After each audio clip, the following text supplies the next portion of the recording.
Hey, Mandy B here. Just wanted to get on and pray for you guys and prod you on to to know that the Lord loves you and that He is just wanting to raise you up as a kingdom of priests.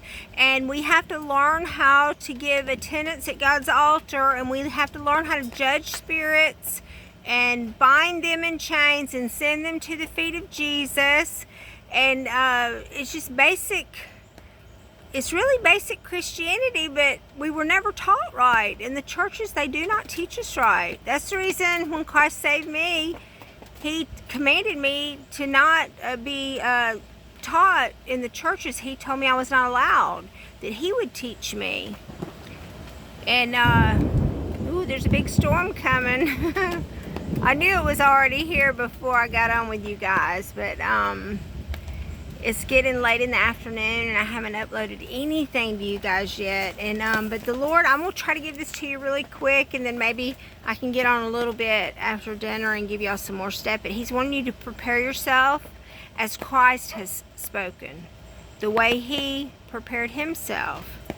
He wants you to pray as He taught us to pray, giving homage to the Father, saying, as it is in heaven, so let it be on earth. We hallow thy name. He wants us to stand together in unity. If I'm praying for y'all, and you should help pray while we're doing that, or you should have prayer partners. He wants you to start confirming God's promises for yourself. And He said He wants you to confirm God's promises for your own deliverance. He wants you to confirm the judgment on the wicked. He wants you to turn them over to the Father for His vengeance. And we have to start sending everything to we have to stay at Jesus' feet. We have to pray everything to the Father in Jesus' name, and anything that we see or hear or we think that is not right, we should send that to Him. And we should also pray over everything. We have to in this day and hour. We have to. He wants us to release all people who have hurt us, and He's wanting us to judge their demons. That's what He told me, and I wrote it down. Judge their demons. How do you do that? Well, first of all, we don't wrestle against flesh and blood. We have to forgive the people. But their demons, that's a different matter. Their demons, we have to judge their demons. Hang on just for a second. Come on. You better hurry. It's about to rain. Go use the bathroom. Okay. So the way I do it is I just, I pray and I let the Lord reveal to me what spirits they're working with. Just recently I prayed and I was like, Lord, tell me, show me my enemy. Show me who's against me. And then I had two different dreams. On the first night, I had a dream that there was a spirit over me. I was laying in the bed, and I opened my eyes in the night, and there was this big spirit of a man over me. And then about another day passed. He showed me who it was, and then He gave me another dream. And in that second dream, which was about maybe a day and a half later, He showed me that this particular spirit of this, I don't know if it's the person or the spirit, to me it looked like them. You know, we do have our own spirit in us, and some people are self-willed, but in the dream, He showed me that particular one wanted my seat. That's what they said. That's what it said in the dream. I saw the person, and they spoke in the spirit, and I could hear what they were saying in the spirit, and they were saying they wanted my seat. Well, I didn't even know what that meant. While I'm in the spirit, I didn't know what it meant. I had to wake up out of that, and then I had to go and pray to the Lord, and He's telling me that they are wanting my seat with Christ. Well, how do you get... Now, I know you can steal somebody's crown. Like He says, don't let any man steal your crown. But how do they steal your seat? Or how do they get your seat? So I prayed against that. I'm like, Lord, don't let anybody take my seat. You know what he's telling me? The only way they can take your seat is that if you let them in. If you let them. If you let somebody tower over you, if you let somebody rule over you, if you let somebody that's lower than you in the spirit or greater than you in the spirit, they can be greater than you in the spirit, but in an evil way. Okay? That's what I was seeing. I was seeing they were greater than me in the spirit. They were bigger, a lot bigger, but they were evil. You know, love conquers all things. So if we have a spirit of love, no matter who comes against us and no matter how bad they are and how wicked they are, if they have not the love of God, they're not going to win. And if they have not the peace of God, they're not going to win. And if they have not the patience of God, they're not going to win. I don't care how big their spirit is and how strong they are. That doesn't matter to me, because I've dealt with some that were so strong. Go use the restroom. Quit now. What are you smarting? What is wrong with you? She usually doesn't act this way. I guess her back's itching. All right, there. I'm not going to sit here and scratch you all afternoon. All right. So, I don't even remember what I was saying now. Go on, I'm filming. What are you doing? Look at the camera. Look, this is Casca. She's about 12 years old, and she's having a little bit of trouble with her renal glands on her back. They're swollen real bad. Every day I've been praying for her, but I did hear the Lord tell me that her life source is getting close to its end, and so I just pray, well, let her go in the night while she's asleep. I don't want her to suffer. Okay, so what was I saying about those spirits? And when I just said that, I felt that on the hand of God. I can feel when I speak certain things, he gives me like what I speak. If you believe something and you speak it, the Lord will give it to you. But you have to believe it. See, he's a God of faith. And that is how that's his ammo. That's how he rolls. He is a God of faith. A lot of people miss out on a lot of their blessings and a lot of their gifts and a lot of the promises of God, because even though they may have knew to say it or ask, they didn't have any faith. They didn't release their faith. So make sure you release your faith. If you believe for anything, release your faith. Okay, so he's wanting us to judge the demons of the people, to forgive the people but judge their demons. So just call out what you think it is, and say, okay, we'll just take an example. For that one that wanted my seat, what would that be? Pride? Arrogancy? When I said that, I just felt it in the heart. That's really bad. So what I would do is I would say, Lord, I forgive the person that is trying to take my seat with you, but I bind their idols, their strong men. I bind their strong man hand and foot. I just felt that on the left hand of God. He's already judging them right now while I'm saying that. Everything I say, I live in an eternal mode right now. Everything that's going on, he goes ahead and judges it right then. So, Father, right now, cleanse my heart. If there's be any wicked way in me, I pray you'll cleanse my heart.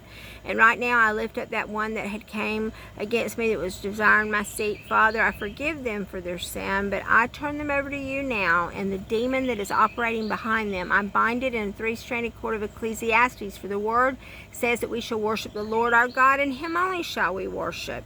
And again, it is written that we shall diligently hearken to the voice of the Lord our God and keep all your commandments. And again, it is written, thou shalt not tempt the Lord thy God. And if they do it to us, they have done it unto you. And again, it is written, and this is the fourth word, that you have given to us all power in heaven and earth, all authority, to trample on serpents and scorpions and over all power of the enemy, and nothing by any means shall hurt us. So help me, God. It's the truth, and I loose that to go forth now, and I loose Isaiah 54:17, that no weapon formed against thee shall prosper, and every time that riseth up against thee in the judgment thou shalt condemn.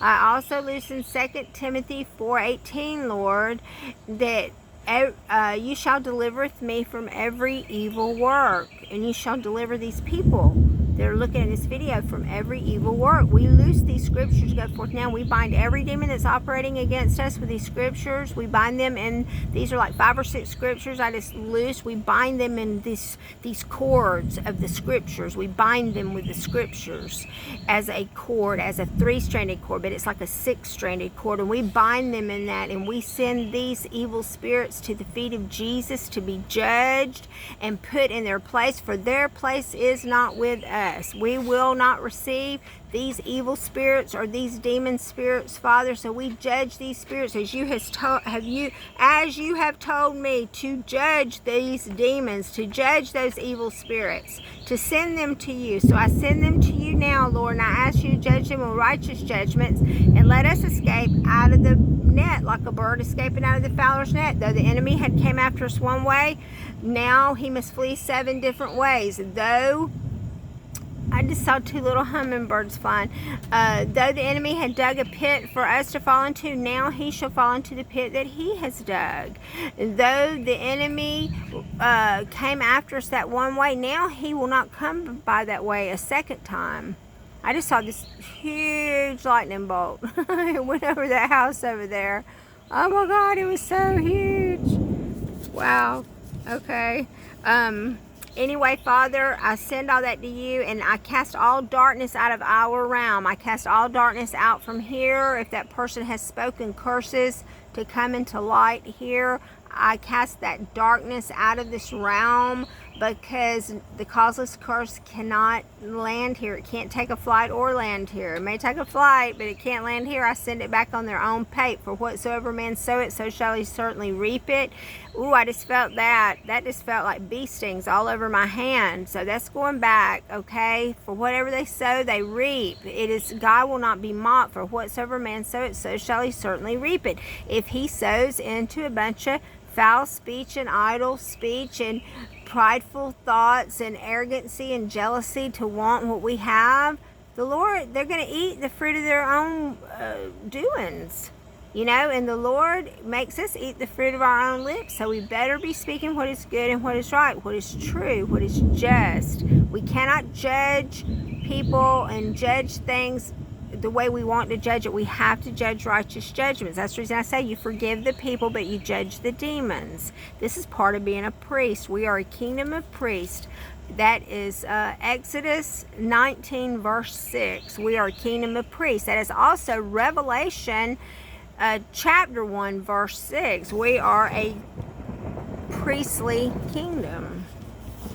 Okay, so he says, bind them, send them to Jesus' feet. And he said, forgive your enemies. He's also want me to remind y'all that you've got to take and put on Ephesians 6:10 through 18. And after you put on the full armor of God, you got to stand against, And having done all to stand, you'll be able to stand in the evil day. And all of Ephesians 6:10 through 18, and y'all know what it is. Put on your helmet of salvation, your breastplate of righteousness, your belt of truth, your feet of peace, your sword, which is the word of God, your shield of faith, and you shod up your feet with the whole preparedness of the gospel of the kingdom of peace, and you take the sword of the Spirit. The sword is a double-edged sword. It is grace and mercy on one side. It is truth and justice on the other side. And you got to take the sword of the Spirit. Woo! The Lord is thundering. Y'all hear it? Oh my goodness gracious. Father, I give you praise and glory, Lord. I pray that you'll destroy the enemy out of this land. I lift my voice up and I pray for this land in the name of Jesus. We send forth the blessing to go forth. I drive out the curse of sin and death out of this land in the name of Jesus. Father, I pray. Come on, you get back in the house. You worrying me. Go on now. They start all doing like this when the storms start. I have one that she gets so terrified she has to go and hide, and then she'll get out of that hiding place and go try to get in another one, and then it finally gets to where I just have to lock her in a dark closet and put like blankets on top of her, and then she's all right. I've never been scared of a storm. I remember when I was little and storms would start, I would walk out into the storm and just like stand there and look. I was standing out there one time and there was a tornado coming. I saw it coming all the way down. I was at my grandma's house and I saw it coming down through a field, and I just went and I was just standing at the house in the window just looking, watching the tornado come, and I heard my great grandmother say, "Where's Mandy?" They were all under iron beds. The beds were screwed to the hardwood floors. It was in a log cabin, and so they were like, "Where's Mandy?" This was like in the 60s, and I'm like, I didn't answer them, but I could hear them, and they were all under that bed, and I stood at that window and I watched that tornado, and it came down through a cow pasture. It came down through it from a dirt road down to a cow pasture, and there's this fence that separated our house from that cow pasture, and that tornado was coming straight, and when it got to the house and it was fist to hit the house, I'm standing there looking at that tornado, watching it, and it just stops at that window and it jumped over the house. It tore everything up, but it didn't touch the house. It pulled trees up, and I remember after the storm was over, then she came and found me and asked me why I did that, and I was like, I don't know, I couldn't move, I was just watching the tornado. And then when it was over with, we went out and played in the hole where it pulled a tree up out of the ground, and when it pulled that tree up and it left a big hole in the ground, it was set up just like a table and chairs in that big hole, and me and my little sister and my cousin that was the same age as me, we got down in there and made it our fort, and we sat on that. It looked like a little table and chairs down in that big hole where that big tree was, and we used that little hole and made it our fort for a long time. But the Lord protected us. He protected us that day. He's always protected me. A few years ago there was a tornado here, and I watched it come, and I was standing in the garage, and that joker picked me up and threw me up against my garage, and it broke my garage door. And but the Lord told me, he said, prophesy, and I rebuked it. I told it to leave, and it did. It left. Sometimes the storms we have here are satanic. I'm just going to go on and tell you. You know, there's a lot of satanic weather in the earth right now, but some of the stuff is the Lord. So I do pray for it to rain some, and when I do, the Lord sends the most mildest rains. They're not bad, but sometimes the enemy, he'll send these really violent storms, and sometimes when I look up at the clouds, I can see the devil in the clouds. I can see his face. I can see the idols in the territory. Sometimes all the idols of the whole city, all them black, dark clouds, they'll come right in here in this neighborhood. And I'm sitting out here judging those spirits, because he'll reveal to me there's spirits. And they're causing these satanic storms. And he's like, judge these idols. And I'm like, I pull down every idol that men have raised up in this city. I pull them down now. Jesus Christ said, every stone that is stacked upon another shall be thrown down. Throw them stones down, Lord. Ooh, it's supposed to come down. I guess I better go in the house. I was going to give y'all some more stuff, but I'm going to let y'all go. I'll come back after the storm's over. Love you. Mandy B signing off. Bye-bye.